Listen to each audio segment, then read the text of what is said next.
할렐루야. 요나 이야기 선택의 세 번째 시간에 함께하는 우리 성도님들을 사랑하고 축복합니다. 먼저 기도하고 시작하겠습니다. 기도하겠습니다. 은혜가 많으신 하나님, 오늘 이 시간 요나 이야기 선택의 세 번째 시간을 갖게 하시니 감사합니다. 성경 공부가 진행되는 동안 주님 주시는 지혜로 깨닫게 하시고 나아가 말씀을 분명히 하는 은혜도 허락하여 주시옵소서. 시작하는 시간이 오니 마치는 시간까지 함께 하시길 소망하며 예수 그리스도 이름으로 기도합니다. 아멘. 네, 여러분 안녕하십니까? 벌써 요나 이야기 세 번째 시간입니다. 지난 시간 우리는 요나 이야기 두 번째 강의를 통해서 하나님의 명령에 불순종을 선택한 요나의 모습을 보았고요. 또한 그런 요나의 선택에도 불구하고 하나님께서는 영혼 구원의 사역을 이루어 가시는 하나님의 그 선하신 모습도 우리가 발견할 수가 있었습니다. 그러면 오늘 요나 이야기 세 번째 시간, 성경은 요나서 2장을 통해서 우리에게 과연 무엇을 이야기하고 있을까요? 우리 한번 살펴보도록 하겠습니다. 여러분이 가지고 있는 교재 12페이지에 보시면 오늘 세 번째 강의의 제목이 나와 있습니다. 우리 세 번째 강의의 제목 함께 읽어보도록 하겠습니다. 같이 읽습니다. 시작. 죽음의 자리에서. 네, 죽음의 자리에서라고 되어 있습니다. 우리가 앞서 말씀드렸듯 오늘은 요나서 2장을 함께 살펴볼 것입니다. 이 요나에서 2장에 나오는 죽음에서 과연 무슨 말인지 차근차근 잘 따라와 보시면 깨달을 수 있지 않을까 합니다. 오늘의 포인트 1번 같이 한번 읽어볼까요? 1번 같이 읽습니다. 사람이 어찌할 수 없을 때 답은 결국 하나님임을 알게 된다. 요나의 이야기를 통해서 사람의 힘으로 아무것도 할 수 없을 때 그 일을 결국 하나님께서 하셔야 한다라는 것을 우리가 요나서 2장 오늘 3과를 통해서 살필 수 있었으면 좋겠습니다. 오늘 포인트 2번 같이 한번 읽어볼까요? 요나의 회개가 가져온 결과를 알게 된다. 하나님의 명령에 불순종했던 요나였지만 그가 불순종에 대하여 회개하였을 때 과연 어떤 일이 일어나는지 우리가 함께 살필 수 있었으면 좋겠습니다. 그럼 그 아래 성경 본문이 나오죠. 여러분 성경 본문 제가 읽어오시라고 말씀을 드렸는데 읽어오셨나요? 간단하게 요약을 해드리겠습니다. 요나가 1장에 선원들에 의해 바다에 던지우게 됐습니다. 바닷속에 빠진 요나를 하나님께서 준비하신 물고기가 꿀꺽 삼켜버렸어요. 그리고 그 물고기의 뱃속에서 요나는 3일 동안 시간을 보내게 되는데 그 3일 동안 자신이 불순종했던 것들을 회개하고 또한 자신이 그렇게 회개하여 하나님 앞에 다시 설 수 있게 하심을 감사하는 감사의 기도를 드리게 됩니다. 그리고 하나님께서 물고기로 하여금 요나를 무태 토해내게 되죠. 여기까지가 오늘 우리 함께 나눌 요나서 2장의 내용입니다. 네, 다음 페이지 넘어와서 내용 들어가기가 있습니다. 내용 들어가기 아래 요나서 2장의 구조라고 되어져 있죠. 요나서 2장의 구조는 총 3단 구조로 되어 있습니다. 첫 번째는 요나서 1장 17절과 2장 1절로 하나님의 심판을 담고 있는데 큰 물고기가 요나를 삼키는 장면을 이야기하고 있습니다. 그리고 그 내용을 산문 형식으로 기록을 하고 있죠. 두 번째 단락은 요나서 2장 2절부터 9절까지인데 시편 형식으로 되어 있어요. 시문 형식으로 되어 있다라는 거예요. 그리고 이 2장 2절부터 9절까지 이 시편 형식은 또 세 개의 단락으로 구분할 수가 있습니다. 그리고 마지막으로는 2장 10절 말씀으로 하나님의 구원의 장면을 기록을 하고 있는데 큰 물고기가 요나를 토해내는 장면을 기록을 하고 있어요. 그리고 이러한 기록을 산문 형식으로 표현을 하고 있습니다. 네, 그러면 그 아래에 우리가 이제 단락을 나누어서 함께 살펴보도록 하겠습니다. 첫 번째 단락인 1장 17절과 2장 1절을 저는 큰 물고기를 예비하셨다라는 제목으로 붙여보았습니다. 그러면 우리 큰 1번 한번 읽어보도록 할까요? 큰 1번 같이 읽겠습니다. 요나서 2장에 나타난 물고기의 역할은 무엇인가요? 라고 나와 있습니다. 요나서 2장에 나타난 큰 물고기의 역할, 그 역할이 무엇일까요? 우리 방가로 1번 한번 볼까요? 큰 물고기 더하기 바다와 폭풍.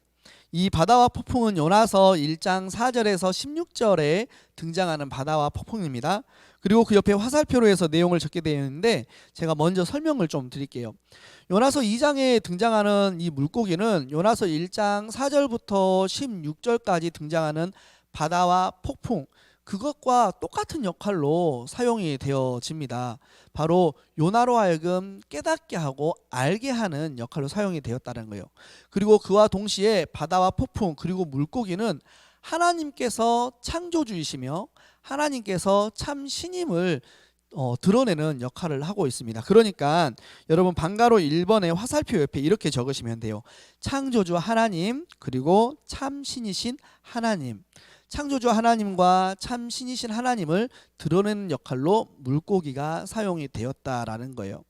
그리고 그 아래 보면 큰 물고기 그리고 물고기의 배, 삼킴, 토에넴이라고 되어 있고 그 옆에 또 내용이 적게 되어져 있습니다. 여러분 특히 이 물고기가 요나를 삼키고 요나를 토해내는 이러한 모티브는 신화적인 색채가 강합니다. 신화적 색채를 사용해서 신화적인 내용들을 사용해서 요나서에서 드러내고 싶은 게 있었다라는 거예요. 먼저 큰 물고기가 의미하는 것은 죽음이라는 것을 상징하고 있습니다. 큰 물고기는 죽음을 상징하고 있어요. 그리고 물고기의 배는 지하세계입니다. 특별히 사람이 죽어서 가는 지하세계를 의미하고 있고요. 삼킴은 죽어가는 것, 죽음의 위협이라고 볼 수가 있습니다. 그리고 토에넴은 부활, 다시 사는 것 혹은 새롭게 시작하는 것이라고 볼 수가 있어요. 이러한 신화적 색채를 띤 모티브를 요나서가 사용을 하지만 결국 이러한 장치들을 통해서 다시 한번 하나님께서는 참 창조주이시고 하나님께서는 참 신이시다라는 것을 드러내고 있다라는 거예요. 그러면 우리 방가로 2번 함께 읽어보겠습니다. 하나님의 심판과 구원의 도구. 동그라미 1번 이렇게 나와 있어요. 하나님께서 물고기로 요나를 뭐하다? 삼키게 하다. 여러분 괄호에다가는 삼키게 하다라고 적어주시면 될 것 같아요. 삼키게 하다. 요나를 삼켰다라는 것은 죽음의 위협을 의미하면서 인간이 자신의 의지로 할 수 있는 것이 아무것도 없다라는 것을 의미하고 있습니다. 요나서에서 물고기가 요나를 삼킨다는 표현으로 사용된 히브리어는 발라라는 히브리어를 쓰고 있습니다. 이 발라는 흔히 하나님의 심판을 의미할 때 주로 사용이 돼요. 실제로 구약 성경에서 이 발라가 사람에게 쓰이면 그 사람을 파괴하는 그런 특징을 나타냅니다.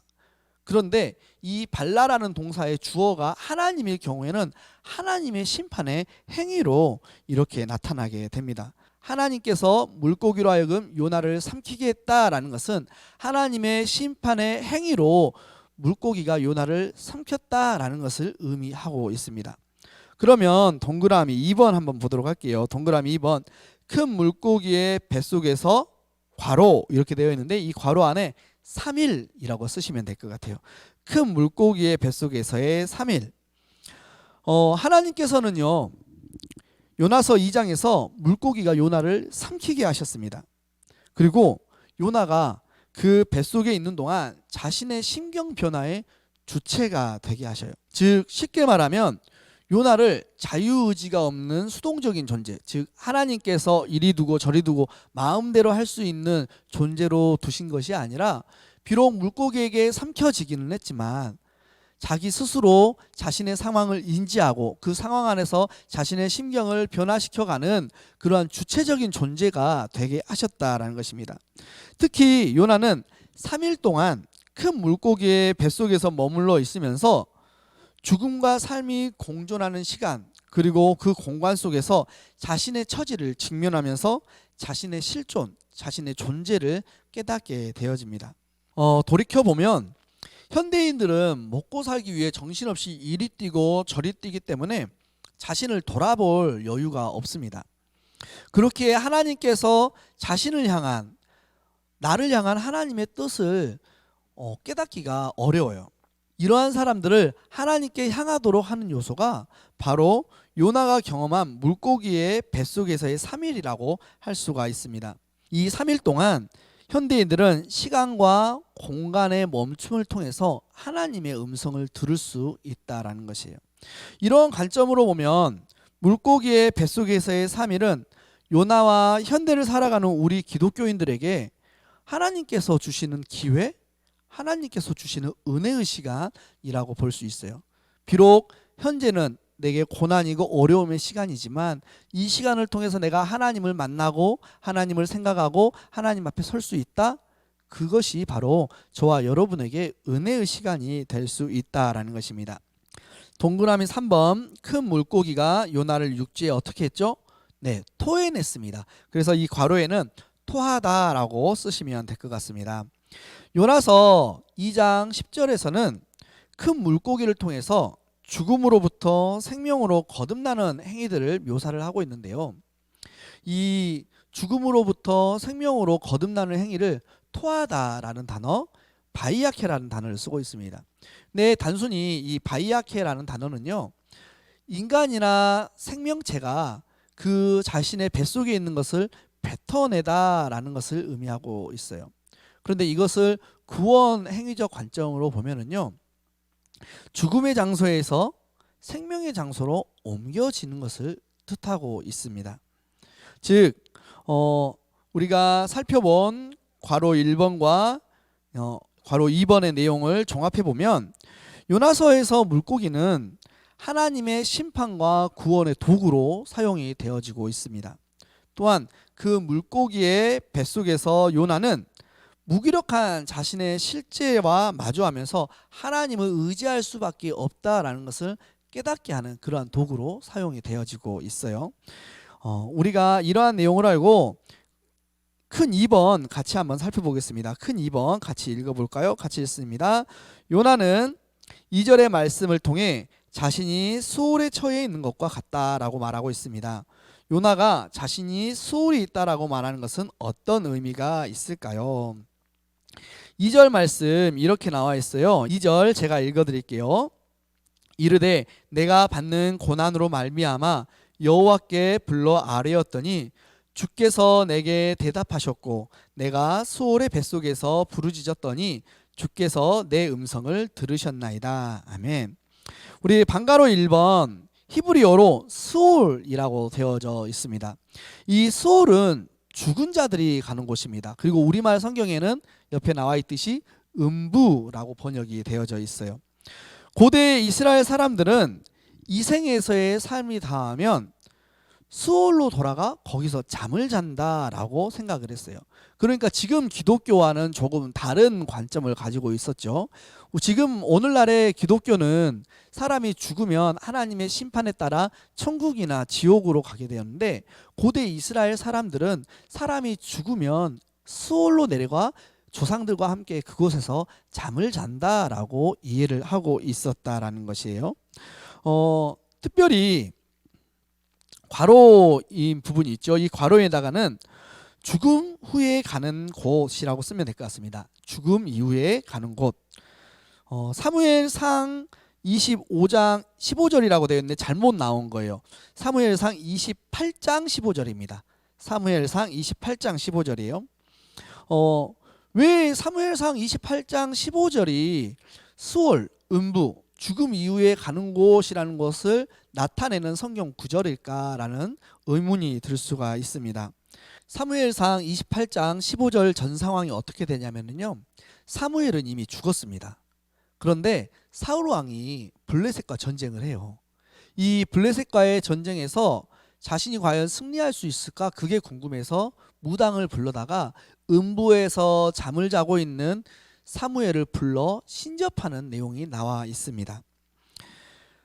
그리고 사무엘상 28장 15절에 사무엘이 사울에게 나를 불러 올려서라고 말하면서 사무엘이 수올에서 산 사람들의 세상으로 불려 나왔다라는 것을 밝히고 있어요. 그리고 19절에 여러분 우리가 읽진 않았지만 19절에 내일 너와 내 아들이 나와 함께 있으리라 라고 말하면서 사울과 그의 아들들이 패하여 죽게 될 것이다 라는 것을 예언합니다. 구약성경 전체에 보면 수올, 음부라는 단어가 많이 나옵니다. 그런데 이 수올과 음부가 어떤 곳이다 라고 정확하게 보여주는 것은 이 사무엘상 28장 15절밖에 없어요. 어떤 곳이라고 되어 있죠? 죽은 자들이 가는 곳, 죽음 이후에 가는 곳이다 라고 되어져 있습니다. 그러면 우리 방가로 2번 같이 한번 보도록 할게요. 여러분 페이지 넘기시면 되겠습니다. 방가로 2번 이렇게 되어 있어요. 시편에서의 수올. 여러분 시편에서의 수올은 하나님과의 단절의 상태를 의미합니다. 죽음에 직면하고 있는 상태, 즉 육체적으로나 정신적으로, 심리적으로 병든 상태를 의미하고 있습니다. 즉 하나님을 더 이상 대면할 수 없는 상태, 그것이 바로 수올과 같은 상태라고 시편은 의미를 하고 있다라는 거예요. 그리고 요나서에서는 이 수올의 의미를 두 가지 다 사용을 하고 있어요. 뭐였죠? 죽음 이후에 가는 곳과 또한 하나님과 단절된 상태, 이 두 가지 의미의 수올을 다 사용하고 있다라고 여러분이 보시면 되겠습니다. 그러면 그 아래 당구장 표시로 요나서 2장 2절에서 9절까지의 내용 이렇게 살펴보게 되는데요. 저는 요나서 2장 2절에서 9절까지의 제목을 구원의 목적을 향해 가는 요나의 회개라고 한번 지어보았습니다.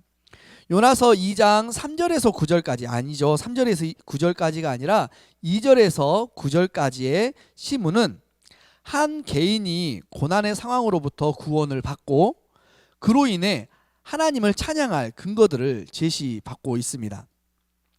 이러한 양식을 개인 찬양시라고 구약 성경학자들은 구분을 해요.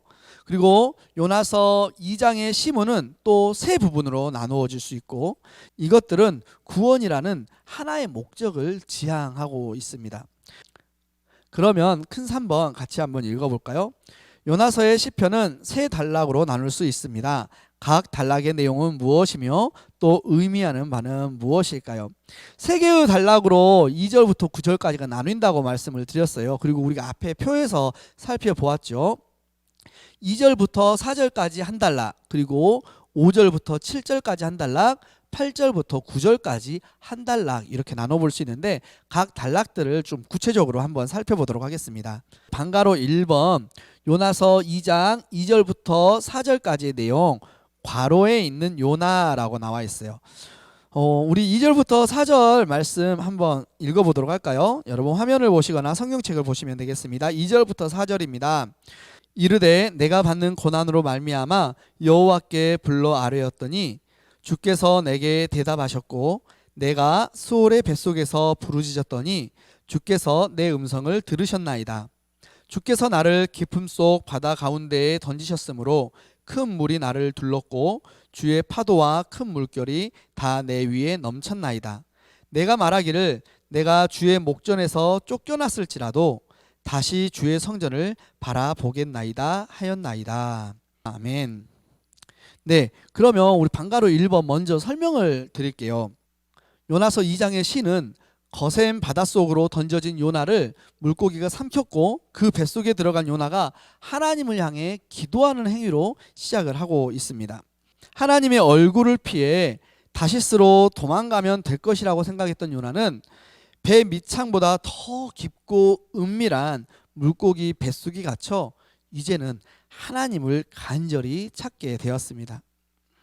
지금 요나가 있는 이 공간적인 장소는 죽음의 그림자로 비유되고 있는 수올의 뱃속입니다. 그리고 3절은 요나 자신을 이 죽음의 장소로 보내신 분이 하나님이시다라는 것을 명확하게 밝히고 있어요. 이 수올로 표현되는 물고기의 뱃속을 아까 우리가 표로 살핀 그 요나서 2장의 단락에서 무슨 세계라고 했었죠? 네, 죽음의 세계라고 했어요. 즉 방가로 1번 안에 있는 그 괄호에 이렇게 쓰시면 돼요. 죽음의 세계라고 적어주시면 되겠습니다. 요나는 지금까지의 극한의 상황, 바다의 풍랑과 바다에 던져져 물고기에 먹힌 것을 경험한 이후에 자신이 아무리 도망가려고 해도 하나님으로부터 벗어날 수 없다라는 것을 깨닫습니다. 그래서 요나는 이제 요나서 2장 2절에 여호와께 부르짖고 있습니다. 그렇다면 요나의 부르짖음에 하나님은 어떻게 반응하셨죠? 네, 대답하심으로 반응하셨습니다. 그렇게 하나님으로부터 도망가는 것으로 하나님과의 소통을 거부했던 이 요나가 이제는 하나님과의 소통을 간절히 원하고 있습니다. 그리고 그 결과 요나는 하나님께 부르짖었고 하나님은 요나의 부르짖음을 들으시고 응답하셨습니다. 그러면 우리 방가로 2번 한번 보도록 할까요? 방가로 2번 이렇게 되어 있습니다. 죽음에서 무엇으로? 요나서 2장 5절에서 7절 말씀이네요. 우리 요나서 2장 5절에서 7절 같이 한번 보도록 할까요? 제가 읽어드릴게요. 물이 나를 영혼까지 둘러싸오며 기품이 나를 에워싸고 바다풀이 내 머리를 감쌌나이다. 내가 산의 뿌리까지 내려갔사오며 땅이 그 빗장으로 나를 오래도록 막았사오나 나의 하나님 여호와여 주께서 내 생명을 구덩이에서 건지셨나이다. 내 영혼이 내 속에서 피곤할 때에 내가 여호와를 생각하였더니 내 기도가 주께 이르렀사오며 주의 성전에 미쳤나이다. 아멘. 요나는 5절에서 둘러싸다라는 표현, 즉 아파프라는 단어를 사용해서 기도의 새로운 상황을 묘사하고 있습니다. 또한 6절에 산의 뿌리라는 표현을 사용함으로써 1장 3절에 내려가다, 히브리어로는 야라드라고 했었죠. 이 야라드와 맥을 같이 하여서 죽음의 장소까지 내려갔다라고 하는 극한의 상황을 묘사하고 있습니다. 그리고 마지막으로 6절에 빗장이라는 표현을 사용해서 완전한 단절 혹은 완전한 절망을 묘사하고 있습니다. 요나가 2장 5절과 6절에서 묘사하는 완전한 단절과 절망의 상황에서 벗어날 수 있는 방법은 인간의 능력으로는 되지 않습니다. 요나가 2장 5절에서 6절에서 묘사한 완전한 단절과 완전한 절망의 상황에서 벗어날 수 있는 방법은 인간의 능력이 아니라 오직 하나님의 능력으로만 가능하다라고 이야기를 합니다.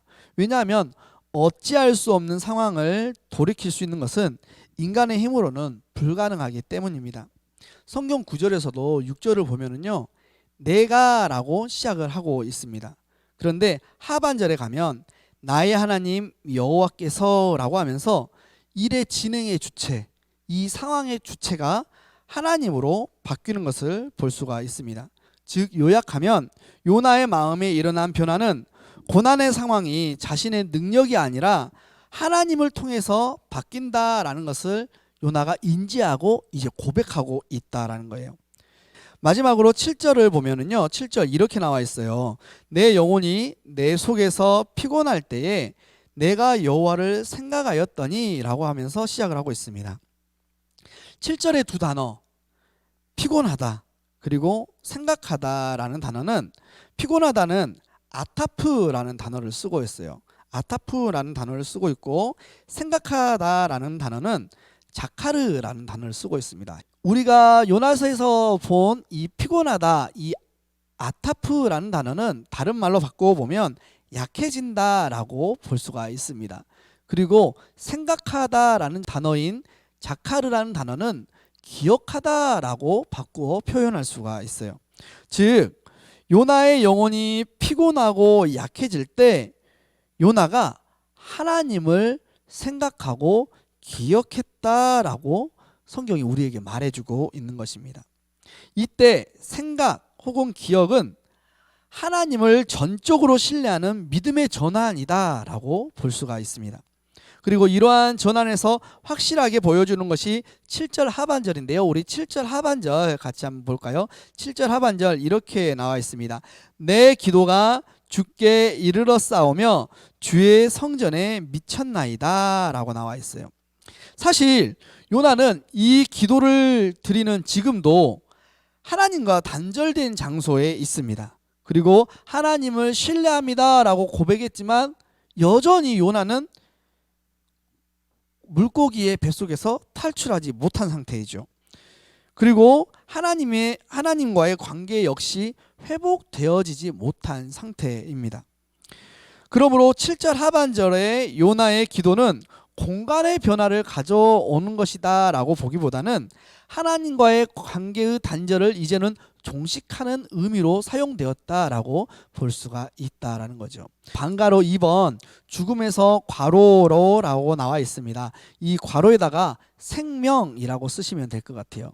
즉 요나가 기도하는데 죽음에서 생명으로 옮겨지기를 소망하면서 기도를 하고 있다라는 거예요. 그러면 방가로 3번 우리 같이 한번 보도록 하겠습니다. 괄호와 괄호의 노래, 요나서 2장 8절에서 9절이라고 나와 있네요. 요나서 2장 8절에서 9절 말씀을 같이 한번 읽어보겠습니다. 같이 읽습니다. 거짓되고 헛된 것을 숭상하는 모든 자는 자기에게 베푸신 은혜를 버렸사오나 나는 감사하는 목소리로 주께 제사를 드리며 나의 소원을 주께 갚겠나이다. 구원은 여호와께 속하였나이다 하니라. 요나의 시편의 마지막 단락이라고 할 수 있는 8절과 9절은 현재 요나가 처한 상황을 우리에게 말씀해 주고 있습니다. 8절과 9절 상반절을 보면은요, 서로 상반되는 내용, 즉 반어적 평행법으로 사용하고 있습니다. 은혜를 버렸던 자신과 변화된 자신을 대조시키고 있고요. 지금 자신이 어떠한 상황에 놓여 있는지를 강조하고 있어요. 그럼 우리 다시 한번 8절과 9절 상반절을 한번 볼까요? 8절입니다. 거짓되고 헛된 것을 숭상하는 모든 자는 자기에게 베푸신 은혜를 버렸사오나 라고 나와 있어요. 그리고 9절 상반절 이렇게 나와 있습니다. 나는 감사하는 목소리로 주께 제사를 드리며 나의 소원을 주께 갚겠나이다.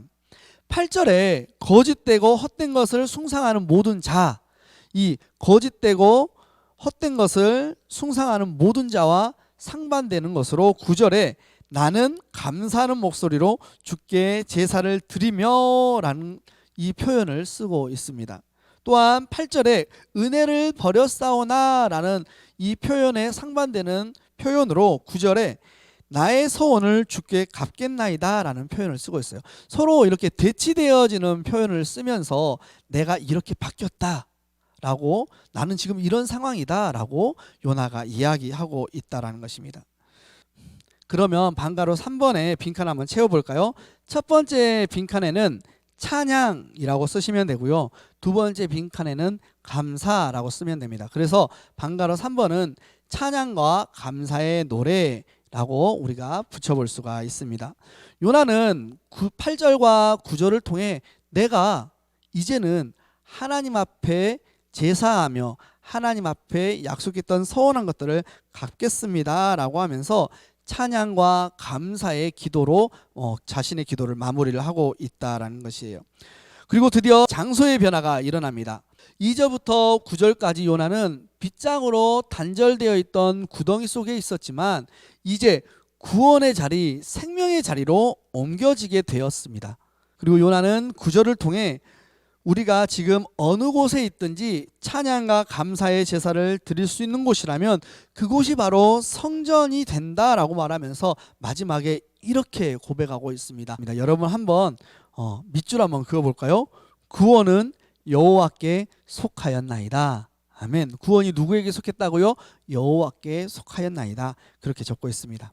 마지막으로 요나서 2장 10절 말씀. 그런데 여러분 교재에는 2장 11절이라고 잘못 이렇게 인쇄가 되어져 있어요. 이렇게 잘못 인쇄된 이유를 잠깐 설명하고 계속 진행하겠습니다. 원래는 이 요나 이야기를 히브리어 원어를 번역을 해서 여러분과 함께 살펴보려고 했습니다. 그런데 제가 시간도 부족했고요. 또 너무 어렵기도 해서 우리가 함께 읽고 있는 개역 개정 성경을 다시 사용하면서 절수들을 수정을 했어요. 그렇게 수정하는 가운데에 이렇게 누락이 되거나 오기가 된 부분들이 있습니다. 여러분께서 양해해 주시고 이해해 주시면 감사하겠습니다. 마지막 절인 요나서 2장 10절 말씀의 제목을 저는 이렇게 붙여봤습니다. 요나를 육지에 토해냈다. 요나는 소울과 같은 물고기 뱃속에서 마침내 벗어납니다. 하나님께서 그에게 다시 한번 새로운 기회를 주신 것입니다. 우리 큰 4번 문제 있죠? 한번 읽어볼까요? 같이 읽습니다. 하나님께서는 큰 물고기를 예비하셔서 요나를 삼키게 하시고 이제는 그 물고기에게 명령하셔서 요나를 토해내도록 하십니다. 본문 10절과 4장 6절에서 7절을 함께 읽을 때 우리에게 일어나는 모든 일들과 하나님의 섭리의 상관관계는 어떻게 되는 것입니까? 좀 말이 어렵죠? 함께 여러분 교재에 있는 내용을 읽고 설명하는 식으로 진행하도록 하겠습니다. 세상에서 일어나는 모든 일에는 우연이란 결코 괄호에는 없습니다를 써주시면 되겠습니다. 우리가 살면서 일어나는 모든 일에는 우연이란 없습니다. 그렇게 우리 주변에서 일어난 일들 가운데 우리의 신앙과 관계없이 행해지는 일들이 있다면 이미 우리는 하나님께서 세상의 주관자가 되신다는 기본 원칙을 잃어버린 신앙인이 되는 것입니다. 요나도 마찬가지예요. 요나 사건도 마찬가지였습니다. 결국 요나를 둘러싸고 일어난 모든 일들은 하나님께서 섭리하시고 하나님께서 주관하신 일들이었다라는 것이죠. 니느웨로 가라는 명령을 발한 것도, 또 반항하는 요나를 바다에 밀어 넣은 것도, 그리고 물고기 뱃속에 집어넣었다가 회개한 요나를 다시 내뱉게 하신 것도 결국은 하나님이 하신 일이다라는 것입니다. 그리고 4장에 나타난 박넝쿨과 벌레 사건 역시 하나님께서 하신 일이라는 거예요. 자연스럽게 박넝쿨이 자라나고 또 벌레가 그것들을 먹고 자연의 섭리인 것 같지만 결국 하나님이 하셨다라는 것입니다. 그렇게 본다면 우리 신앙인들이 살면서 겪는 모든 일들이 하나님이 하신 것이니 그 안에서 우리에게 반하시는 하나님의 뜻을 발견하기 위해 우리가 노력해야 한다라는 것입니다. 우리 박스 세모 결론 부분이죠. 박스 세모 읽어가면서 같이 마무리 짓겠습니다. 요나는 하나님의 얼굴을 피해 다시스로 가는 배에 올라탔다가 결국은 바다에 빠지게 되었습니다. 하지만 하나님께서는 큰 물고기를 예비하셔서 요나를 삼키게 하시죠. 물고기의 뱃속에서 물고기의 소화액에 녹아 죽을 위기에 처한 요나는 결국 사람의 힘, 자신의 힘으로 할 수 있는 것이 없음을 깨닫습니다. 그래서 요나는 하나님께 회개의 기도를 드리기로 선택합니다. 요나는 물고기의 뱃속, 즉 죽음의 자리, 스올의 자리에서 하나님께 부르짖으며 회개 기도를 드리기 시작하고 하나님께서는 요나의 부르짖음을 들으시고 응답하십니다. 그리고 결국 요나의 회개를 받으신 하나님께서는 큰 물고기로 요나를 뱉어내게 하셔서 요나를 생명의 자리로 옮겨 주십니다. 네, 드디어 요나 이야기 선택의 세 번째 강의를 모두 마쳤습니다. 여러분, 세 번째 강의의 핵심 내용 여러분 아시겠습니까? 조금 어려울 수도 있을 것 같습니다. 제가 간단하게 요약해 드리자면 하나님께서는 하나님 앞에서 범죄한 일을 가만두시지 않으시고 반드시 판단하시고 심판하신다라는 것입니다. 마치 요나가 하나님의 명령에 불순종했을 때 물고기로 하여금 그를 삼키게 함으로 요나를 심판하셨던 것처럼 말입니다. 그렇지만 우리가 기억해야 할 게 있어요. 하나님의 심판은 우리의 멸망을 위한 심판이 아니다라는 것입니다. 하나님의 심판은 우리 자신 스스로를 돌아보게 하면서 하나님 앞에 겸손히 엎드려 결국은 우리가 삶을 살아내게 하는 심판이다라는 것입니다. 그리고 우리는 하나님의 그 심판 안에서 우리의 힘으로는 아무것도 할 수 없다. 결국 누가 하셔야 한다? 하나님이 하셔야 한다는 것을 깨닫게 합니다. 그리고 우리가 하나님 앞에 범죄하여 하나님의 심판을 당했을 때 가만히 멍하니 있는 것이 아니라 우리의 그 범죄함을 하나님 앞에 내어놓고 하나님 앞에 회개하고 부르짖어야 한다는 것이죠. 그리고 우리가 그렇게 회개하며 부르짖을 때 하나님께서는 우리의 부르짖음과 우리의 회개의 기도를 들으시고 응답하심으로 우리를 사망의 자리, 죽음의 자리에서 생명의 자리, 구원의 자리로 옮겨 주신다라는 것. 이게 바로 3강의 핵심 내용이다라고 할 수 있겠습니다. 세상을 살다가 내 힘으로 되지 않는 일들이 많이 있을 것입니다. 그때 하나님께서 일하실 수 있도록 자리를 내어드리는 우리 바르메의 공동체가 되었으면 좋겠습니다. 또한 혹 하나님의 심판이 내게 임했을 때 우리가 통곡하고 주저앉아만 있는 것이 아니라 우리의 그 잘못을 하나님 앞에 내어놓고 회개함으로 하나님의 용서와 생명으로의 자리 이동을 경험하는 저와 여러분들이 되기를 간절히 소망합니다. 이제 기도로 강의를 마치겠습니다. 함께 기도하겠습니다. 사랑과 은혜가 많으신 하나님, 오늘 우리가 요나 이야기 세 번째 시간을 통해 하나님께서는 우리를 살리시기 위해 심판을 허락하신다는 것과 또한 결국 하나님께서 하셔야 한다는 것을 깨달았습니다. 그리고 우리가 심판을 당할 때 하나님 앞에 부르짖으며 회개해야 하는 것도 깨달았습니다. 깨닫는 데서만 그치지 않게 하시고 깨달은 것을 가지고 주님 앞에 겸손히 삶을 살아내는 바름의 모든 성도님들이 되게 하여 주시옵소서. 예수 그리스도 이름으로 기도합니다. 아멘. 사랑하는 성도 여러분, 한 주간도 하나님의 도우심 안에서 세상을 살다가 우리 다음 시간에 만나도록 하겠습니다. 제발